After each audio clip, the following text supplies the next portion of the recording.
ఈ స్టోరీ 65 ఏళ్ల క్రితం ప్రారంభమవుతుంది. అప్పుడు న్యూక్లియర్ వార్ కారణంగా ప్రపంచం దాదాపు అంతమైపోయింది. కరెంట్ మరియు అన్ని రకాల కమ్యూనికేషన్ వ్యవస్థలు ఒకే రాత్రిలో పూర్తిగా నాశనమైపోయాయి. ప్రపంచమంతా చాలా దారుణమైన పరిస్థితుల్లో ఉన్నప్పుడు అమెజాన్ అడవుల్లో ఒక సైంటిస్ట్కు జెనెసిస్ అనే చెట్టు దొరికింది. ఆ చెట్టుకు ఉన్న అద్భుతమైన పువ్వులో ఎంత శక్తి ఉందంటే అది ప్రపంచం మొత్తానికి సరిపడా విద్యుత్తును ఇవ్వగలదు.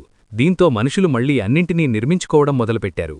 ఈ ఆవిష్కరణ తర్వాత అన్ని జెనెసిస్ చెట్లు ప్రభుత్వం ఆధీనంలోకి వచ్చాయి. అయితే ఆ అణుయుద్ధం తర్వాత పుట్టిన పిల్లల్లో 90% మందికి జన్యుపరమైన సమస్యలు, జెనెటిక్ ప్రాబ్లమ్స్ రావడం మొదలయ్యాయి. ఈ సమస్యలు పరిష్కరించడానికి సైంటిస్టులు ఆ చెట్టు పువ్వులోని అంశాలను మనుషుల డిఎన్ఏలో కలిపారు. దీనివల్ల ప్రతి మనిషి పుట్టుకతోనే ఏదో ఒక అతీంద్రియ శక్తితో పుట్టడం మొదలైంది. ఒకరికి వినికిడి శక్తి ఎక్కువగా ఉంటే మరొకరికి చూపు చాలా పదునుగా ఉండేది. ఇలాంటి శక్తులతో పుట్టినవారిని జెనెటిక్స్ అని పిలిచేవారు. మరియు వీరు ఈ కొత్త ప్రపంచంలో రాజుల్లా బ్రతికేవారు. కానీ మిగిలిన 10% మందిలో రోగనిరోధక శక్తి తక్కువగా ఉండటం వల్ల వారి శరీరం ఆ పువ్వు శక్తిని స్వీకరించలేదు. వీరిని స్పెషల్స్ అని పిలిచేవారు మరియు వీరికి కేవలం క్లీనింగ్, మెయింటెనెన్స్ వంటి చిన్న పనులే ఇచ్చేవారు. ఇప్పుడు మనం జెనెసిస్ ఇన్స్టిట్యూట్లో క్లోయి అనే విద్యార్థిని చూస్తాము. ఆమె తన క్లాస్ ట్రిప్ కోసం అక్కడికి వచ్చింది. ఆమె భాగస్వామి లియాన్ ఒక వీల్చైర్ ఉపయోగిస్తాడు. అతను అక్కడ పనిచేసే స్వీపర్గా మారువేషంలో వచ్చాడు. అందరి దృష్టి మళ్లగానే లియాన్ ఒక పరికరం సాయంతో ప్రైవేట్ ఏరియాలోకి చొరబడ్డాడు. మ్యాప్ చెక్ చేయగా 2 గార్డ్లు పక్కనే ఉన్నట్లు తెలిసింది. వెంటనే అతనొక చిన్న ఎలుకలాంటి బొమ్మను పంపాడు. ఆ గార్డ్లు దానిని పట్టుకోగానే దానినుంచి నిద్ర గ్యాస్, స్లీప్ గ్యాస్ వెలువడి వారిని స్పృహ కోల్పోయేలా చేసింది. లియాన్ మాస్క్ ధరించి ల్యాబ్లోకి వెళ్లడానికి ప్రయత్నించాడు. కాని అతని దగ్గర ఉన్న కోడ్ తప్పు అని వచ్చింది. అతను వెంటనే క్లోయికు కాల్ చేసి సరైన కోడ్ తీసుకురమ్మని చెప్పాడు. అదే సమయంలో మెయిన్ లాబీలో ఉన్న క్లోయి కొంతమంది అబ్బాయిలు స్పెషల్స్ గురించి మాట్లాడుతూ వారిని చంపేయాలని అనడం విని దిగ్భ్రాంతి చెందింది. క్లోయి ఆ అబ్బాయిలతో గొడవ మొదలుపెట్టింది. మిగిలిన పిల్లలు కూడా వారిని రెచ్చగొట్టారు. అప్పుడే ఒక గార్డ్ అక్కడికి పరిగెత్తుకుంటూ వచ్చాడు. క్లోయి చాలా అమాయకంగా నటిస్తూ ఆ గార్డ్ సహాయం కోరింది. అదే సమయంలో చాకచక్యంగా అతని జేబులో ఉన్న నోట్బుక్ను దొంగలించింది. ఆ నోట్బుక్లో ఆమెకు ల్యాబ్కు సంబంధించిన సరైన కోడ్ దొరికింది. వెంటనే దానిని క్లోయికు పంపింది. కోడ్ దొరకగానే లియాన్ వేగంగా ల్యాబ్లోకి ప్రవేశించాడు. అతను తన తల్లికి చెందిన ఒక పాత గడియారాన్ని తీశాడు. దానిపై మనమందరం ఒక్కటే, మనమందరం సమానమే అని రాసి ఉంది. అది చదివి అతను ధైర్యం తెచ్చుకున్నాడు. అతను ఒక లివర్ను లాగగా మిషన్ తెరుచుకుంది. లోపల అద్భుతమైన జెనెసిస్ చెట్టు ఉంది. అతను ఒక పాత ఆయుధాన్ని తీసుకుని ఆ రక్షణ కవచంలాంటి అద్దానికి రంధ్రం చేయడం మొదలుపెట్టాడు. కాని అతను పువ్వును కోయబోతుండగా ఆ చెట్టు ఒక్కసారిగా ముళ్లను విసురి మరియు భవనమంతా అలారం మోగడం మొదలైంది. అయినా సరే లియాన్ ఆ పువ్వును ఒక నీలిరంగు క్యాప్సూల్లో భద్రపరిచాడు. భవనమంతా లాక్డౌన్లోకి వెళుతోంది. అందరూ వెంటనే బయటకు వెళ్లాలని అనౌన్స్మెంట్ వచ్చింది. క్లోయి లియాన్ కోసం వేచి చూడాలనుకుంది. కాని గార్డ్లు ఆమెను మిగిలిన విద్యార్థులతో పాటు బలవంతంగా బయటకు పంపేశారు. లియాన్ కూడా ఎలాగో కష్టపడి సమయానికి బయటకు వచ్చాడు. బయట అతను కావాలనే క్లోయిని ఢీకొట్టి ఆమె చేతిలో ఉన్న టెడ్డీబేర్ను కింద పడగోయగా ఆ టెడ్డీని ఆమెకు తిరిగి ఇవ్వడానికే ముందు అతను ఆ పువ్వు ఉన్న క్యాప్సూల్ను టెడ్డీ లోపల దాచాడు. గార్డ్లు లియాన్ జేబులను తనిఖీ చేయగా వారికి కేవలం ఒక గడియారం మాత్రమే దొరికింది. వారు ఆ గడియారం మీద ఉన్న మాటలను చూసి నవ్వుతూ లియాన్ను వింత మనిషి అని ఎగతాళి చేశారు. ఒక అధికారి విద్యార్థులందర్నీ చాలా నిశితంగా పరిశీలించాడు. కాని టెడ్డీబేర్ లోపల పువ్వు ఉంటుందని అతను అస్సలు ఊహించలేదు. కొంత సమయం తర్వాత క్లోయి మరియు లియాన్ రోడ్డుపై ఉన్న ఒక పెద్ద స్క్రీన్ మీద వార్తలు చూస్తున్నారు. సెనేటర్ ఫ్రాంక్ ప్రజలతో మాట్లాడుతూ మనం పుట్టకముందే ఎందుకు, పుట్టిన తర్వాత కూడా ఈ పువ్వు శక్తిని ఉపయోగించవచ్చు కదా అని చెబుతున్నాడు. తరువాత ప్రముఖ గాయని మీరా అక్కడికి వచ్చింది. తామందరం కలిసికట్టుగా ఉండాలనే ఉద్దేశంతో శక్తులు లేనివారు నివసించే డిస్ట్రిక్ట్లో ఉచితంగా పర్యటించబోతున్నట్లు ఆమె ప్రకటించింది. లియాన్ తన వేషధారణ మార్చుకొని క్లోయితో ఇలా అన్నాడు, రాజకీయ నాయకులు, సెలబ్రిటీలు అంతా డ్రామా చేస్తారు. వారికి మనలాంటి వారి గురించి అస్సలు పట్టింపులేదు. అప్పుడే రోడ్డుపై తిండి లేక అలమటిస్తున్న ఒక పేదవాడిని ఒక స్టోర్ నుంచి బయటకు నెట్టేయడం వారు చూశారు. మరోవైపు ఒక సఫాయి కార్మికుడు కిటికీ మీద రాసి ఉన్న డెత్ టు ద జెనెటిక్స్ అనే మాటలని తుడుస్తున్నాడు. అంటే ప్రజలందరూ ఈ జెనెటిక్స్ను చూసి సంతోషంగా లేరని అర్థమవుతోంది. ఇక మీరా మేనేజర్ ఆమెను హెచ్చరిస్తూ పరిస్థితులు ప్రమాదకరంగా మారుతున్నాయి. స్పెషల్స్ నివసించే ప్రాంతం చాలా రిస్కీ. అక్కడ జనం విపరీతంగా వస్తారు కాబట్టి ఆటోగ్రాఫ్ సెషన్ను రద్దు చేయాలని చెప్పాడు. కాని మీరాకు ఆ మాట నచ్చలేదు. అలా చేస్తే ఐకమత్యం ఎలా వస్తుంది, నేను ప్రజల ముందుకు వెళ్లాల్సిందే అని ఆమె మొండిగా చెప్పింది. మీరా తన పర్యటనను రద్దు చేయడానికి నిరాకరించింది. ప్రజలందరూ తనను తమలో ఒకరిగా భావించేలా చెయ్యాలని ఆమె పట్టుదబడ్డింది. క్లోయీ మరియు లియాన్ తమ ఇంటికి వెళుతున్నప్పుడు స్పెషల్ డిస్ట్రిక్ట్ గేట్ వద్ద గార్డ్లు వారి ఐడీ కార్డులను తనిఖీ చేశారు. లియాన్ షాపింగ్కు వెళ్లగా క్లోయీ టీవీలో సెనేటర్ ఫ్రాంక్ ఇంటర్వ్యూ చూసింది. ఇప్పుడు ఫ్రాంక్ మాట మార్చాడు. నేను ఒక కొత్త మందును తయారు చేశాను. దీని ద్వారా శక్తులు రాని ఆ 10% మంది కూడా ఇతరులలాగే శక్తులను పొందవచ్చు. వారిని కూడా అందరిలాగే మార్చవచ్చు అని ప్రకటించాడు. ఇది విని క్లోయీ చాలా సంతోషించింది. కాని లియాన్ మాత్రం ఇదంతా పచ్చి అబద్ధమని కొట్టిపారేశాడు. వారిద్దరూ ఒక చిన్న వర్క్షాప్ లాంటి తమ ఇంటికి చేరుకున్నారు. క్లోయీ అక్కడ మొక్కలను పెంచుతుండగా లియాన్ వింత పరికరాలను తయారు చేస్తుంటాడు. నిజానికి లియాన్ జెనెసిస్ పూల నుండి శక్తిని వెలికితీసి శారీరక వైకల్యమున్న పేదల కోసం ప్రత్యేకమైన కృత్రిమ అవయవాలను తయారుచేస్తాడు. దీనివల్ల వారు సాధారణ జీవితం గడపగలుగుతారు. క్లయింట్స్ ఇచ్చే డబ్బులతోనే వారి జీవనం సాగుతుంటుంది. అప్పుడు జెనెసిస్ డిస్ట్రిక్ట్ నుండి ఒక వ్యక్తి కాల్ చేసి తన దగ్గర ఏదో పాడైపోయింది, వచ్చి బాగుచేయమని అడిగాడు. క్లోయీ భయపడి మేము బయటకు వచ్చి రిపేర్ చేయము, మా షాప్కే రావాలి అని చెప్పింది. కాని ఆ వ్యక్తి 3 రెట్లు ఎక్కువ డబ్బులు ఇస్తానని చెప్పేసరికి లియాన్ అంగీకరించాడు. ఇది చట్ట విరుద్ధమని తెలిసినా లియాన్ క్లోయీకు నచ్చచెప్పి తనతో తీసుకెళ్లాడు. గార్డ్లకు దొరక్కుండా లోపలికి వెళ్లే దారులన్నీ అతనికి తెలుసు. వారు ఒక ఖరీదైన రెస్టారెంటుకు చేరుకున్నారు. అక్కడ ఒక కుక్ వీరిని వెనుక ద్వారం నుండి లోపలికి తీసుకెళ్లాడు. ఆ కుక్ కూడా వీరిలాగే స్పెషల్ పర్సన్. లియాన్ తయారుచేసిన ఒక మెకానికల్ సూట్ సహాయంతోనే అతను నడవగలుగుతున్నాడు. సరిగ్గా లియాన్ తన పని పూర్తి చేసే సమయానికి యాంటీ జెనెటిక్స్ అనే ముఠా రెస్టారెంట్ తలుపులు పగలగొట్టి లోపలికి చొరబడింది. వారు భవనానికి విద్యుత్ సరఫరాను కూడా నిలిపివేశారు. కుక్ వీను వెళ్లి కరెంట్ ఎందుకు పోయిందో చూసి మీ డబ్బులు తీసుకువస్తానని బయటకు వెళ్లాడు. ఆ ముఠా రెస్టారెంట్లోని వస్తువులను ధ్వంసం చేస్తూ శక్తులు ఉన్న వ్యక్తులను దారుణంగా చంపడం మొదలుపెట్టింది. కొద్ది నిమిషాల్లోనే అక్కడ అంతా రణరంగంగా మారిపోయింది. నేలంతా శవాలతో నిండిపోయింది. ఆ ముఠా నాయకుడు గోడల మీద ఏదో రాయడం మొదలుపెట్టాడు. ఇంతలో కుక్ రక్తపు మడుగులో కిచెన్లోకి తిరిగి వచ్చాడు. బయట జరుగుతున్న దారుణాల గురించి క్లోయీ లియాన్లకు చెప్పి అతను అక్కడే ప్రాణాలు విడిచాడు. క్లోయీ మరియు లియాన్ వెనుక ద్వారం నుండి పారిపోవాలని చూసినా దానికి తాళ్లం వేసి ఉంది. ఇప్పుడు ఆ హంతకుల నుండి తప్పించుకోవడానికి వారు ఏదో ఒక ఉపాయం ఆలోచించాల్సిందే. లియాన్ వెంటనే క్లోయీతో ఆ కుక్ మెకానికల్ సూట్ ధరించడంలో నాకు సహాయం చెయ్యి అని చెప్పాడు. కొద్ది నిమిషాల తర్వాత గ్యాంగ్ సభ్యులు ఇద్దరు కిచెన్లోకి వచ్చారు. క్లోయీ లియాన్ దాక్కుని ఉండటంతో వారికి కేవలం చనిపోయిన కుక్ మాత్రమే కనిపించాడు. ఆ గ్యాంగ్ సభ్యులు గోడమీద ఏదో రాస్తూ రేపు ఒక చిన్న షో ఉంటుంది, ఎల్లుండి ఒక పెద్ద పని జరగాలి అని మాట్లాడుకుంటున్నారు. ఒక సభ్యుడు తన ఆలోచన చెప్పబోగా బాస్ అతడిని చాకుతో బెదిరించి ప్లాన్లో ఎలాంటి మార్పు ఉండకూడదు, అర్థమైందా అని హెచ్చరించాడు. ఆ సమయంలో వారి దగ్గర ఉన్న ఒక కాగితం కింద పడిపోయింది. క్లోయీ దాన్ని రహస్యంగా తీసుకుంది. పోలీసుల సైరన్ శబ్దం వినబడగానే ఆ ముట్టా అక్కడి నుండి పారిపోయింది. అకస్మాత్తుగా లియాన్ ధరించిన సూట్ అదుపు తప్పింది. అది అతన్నని పైకి లేపి కౌంటర్ వైపు విసిరికొట్టింది. ఆ శబ్దానికి వెనక్కి వచ్చిన ఇద్దరు గ్యాంగ్ సభ్యులపై లియాన్ వంటపాత్రలు వేడినీళ్లతో పోరాడాడు. ఆ గొడవలో బాస్ ముఖానికి ఉన్న మాస్క్ ఊడిపోవడంతో క్లోయీ మరియు లియాన్ అతడి ముఖాన్ని స్పష్టంగా చూశారు.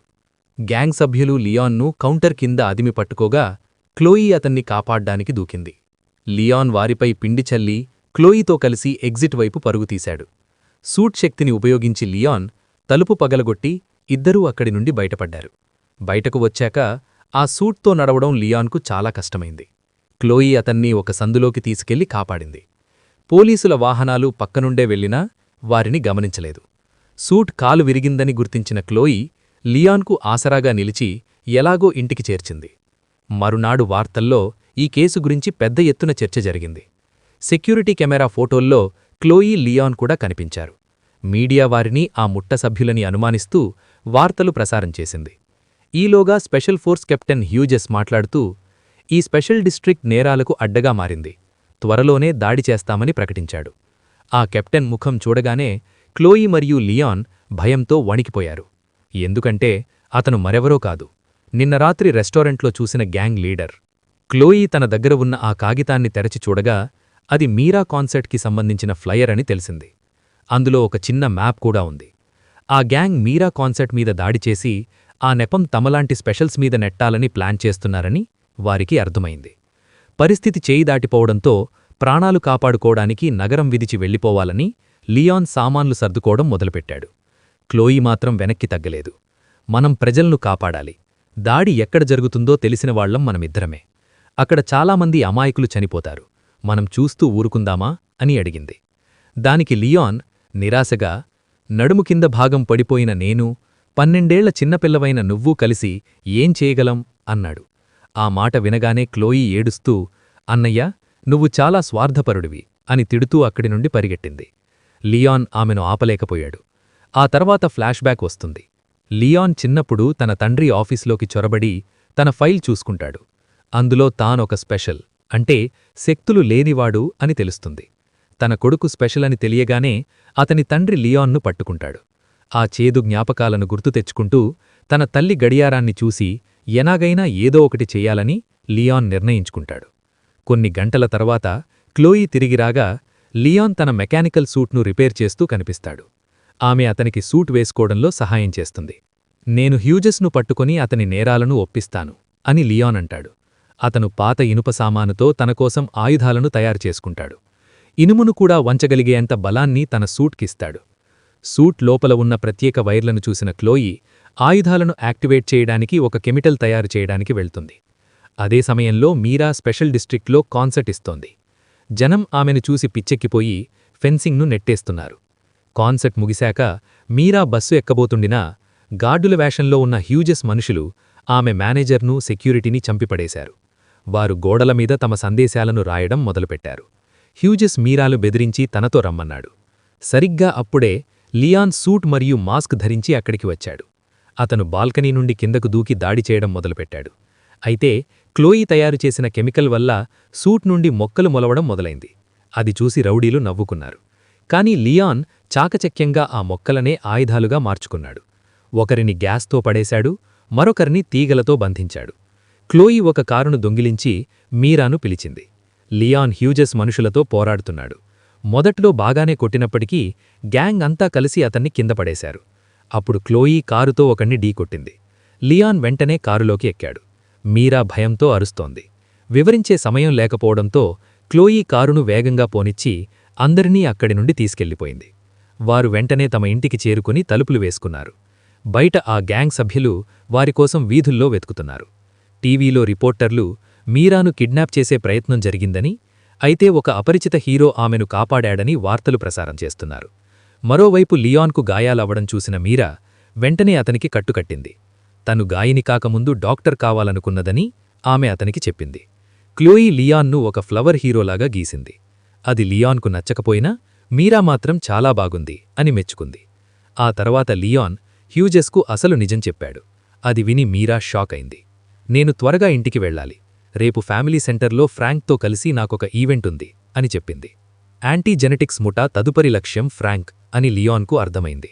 పుట్టిన తరువాత మనుషుల్లో చేసే జన్యు మార్పులకు ఆ ముఠా వ్యతిరేకం. మనిషి ఎలా పుడితే అలాగే ఉండాలని వారు నమ్ముతారు. మీరా పోలీసులకు సమాచారం ఇద్దామన్నా హ్యూజెస్ స్వయంగా పోలీస్ కమాండర్ కాబట్టి లియాన్ వద్దని వారించాడు. తర్వాత వారందరూ కలిసి ఒక ప్లాన్ వేశారు.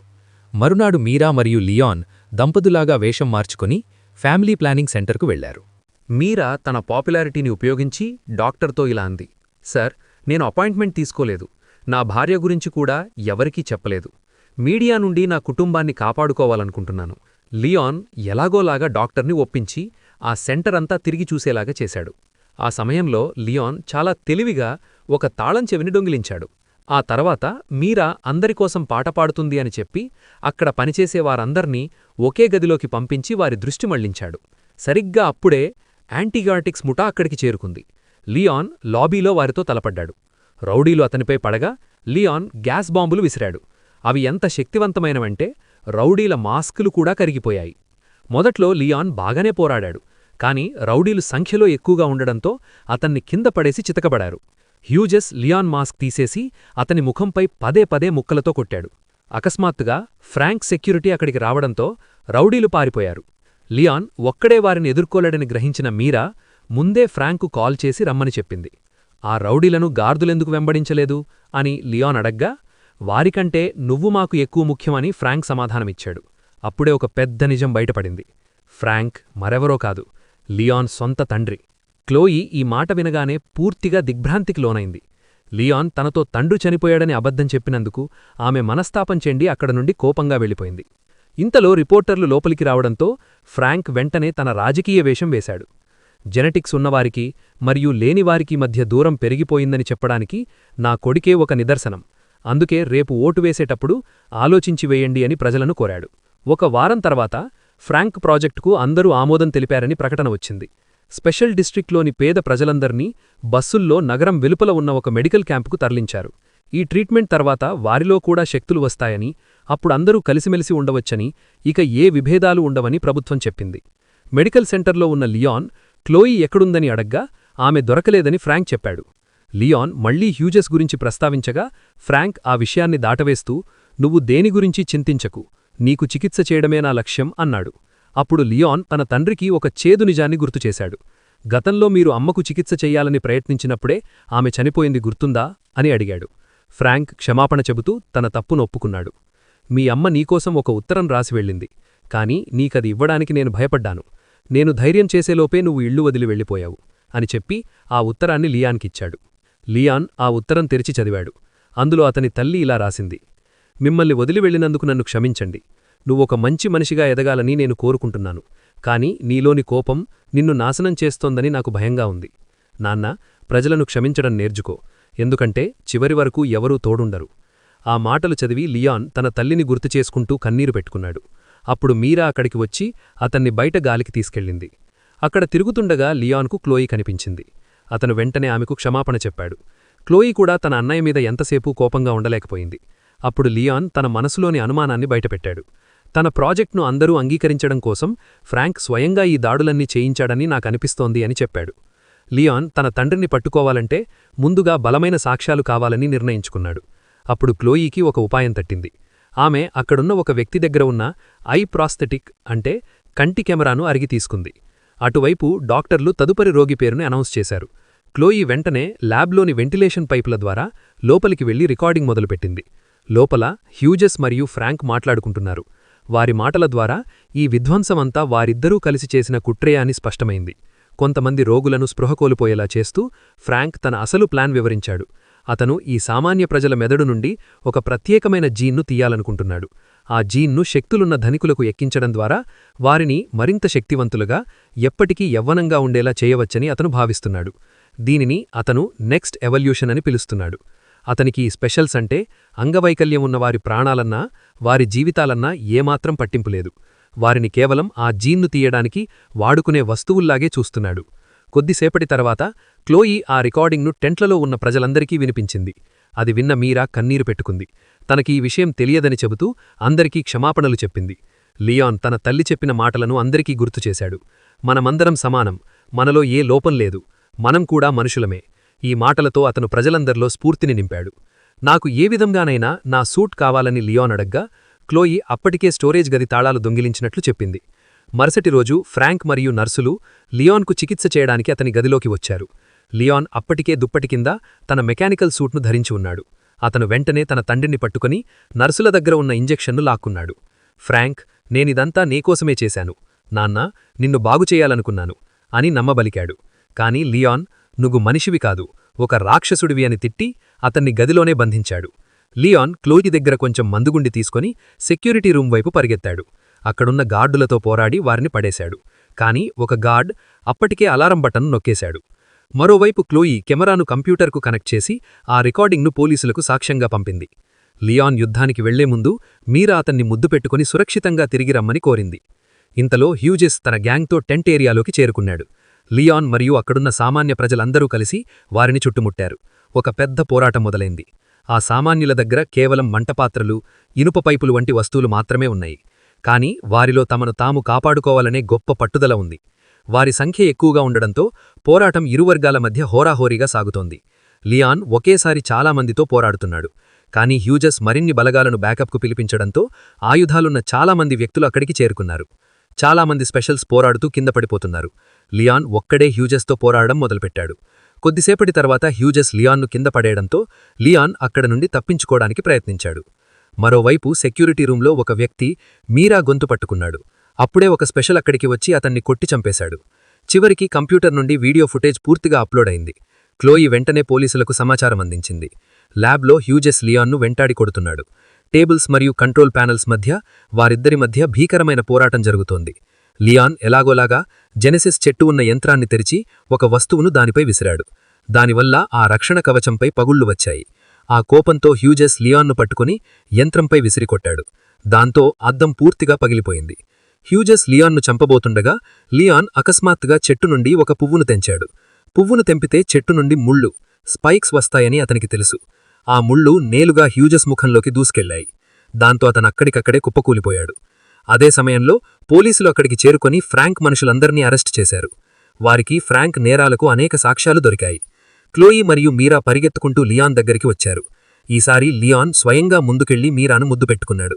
ఒక వారం తర్వాత అన్ని న్యూస్ ఛానళ్లు ఫ్రాంక్ యొక్క దారుణమైన ప్లాన్ను బయటపెట్టాయి. ఒక మాస్క్ ధరించిన వ్యక్తి అందర్నీ కాపాడాడని ప్రజలు చెప్పుకుంటున్నారు. అతను ఫ్రాంక్ కొడుకే అని పుకార్లు వచ్చినా పోలీసులు గాన్ని ఖండించారు. ఫ్రాంక్ అక్కడ నుండి తప్పించుకుని పారిపోయాడు. ప్రభుత్వం కూడా ప్రజలను వేరువేరుగా ఉంచే విధానాన్ని, పాలసీని రద్దు చేసింది. ఇప్పుడందరికీ స్వేచ్ఛ లభించింది. ఎవరైనా ఎక్కడికైనా వెళ్లవచ్చు. ఈ గొడవలో మీరా గొంతు దెబ్బతినడంతో ఆమె ఇక పాడలేకపోతోంది. కాని లియాన్తో కలిసి చాలా సంతోషంగా ఉంది. అయితే ఫ్రాంక్ ఇంకా దొరకలేదు.